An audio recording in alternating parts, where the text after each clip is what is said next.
So for this week's class, we had to tell a story of how we used social influence to get someone to do something for us or someone to get us to do something for them, and then identify which social influence principle from the chapter we're at play.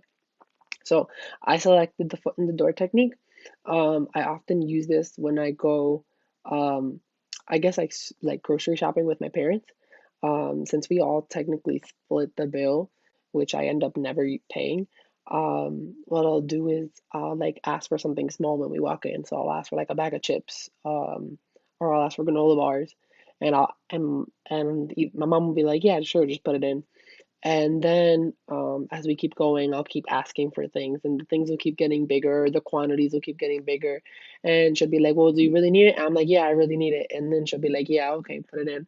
And so by the time we get to the checkout, she'll look at the stuff and she'll look at all the things that I got, and she'll be like, well, how much of this did you actually need? And I'm like, well, all of it. And she's like, well, how did you, like, why did you put this all in here? And I'm like, because you said yes.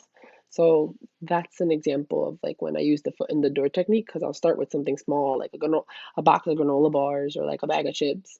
And usually I'll end up with like half of the groceries that are in the cart. So that's an example of the foot in the door technique for me.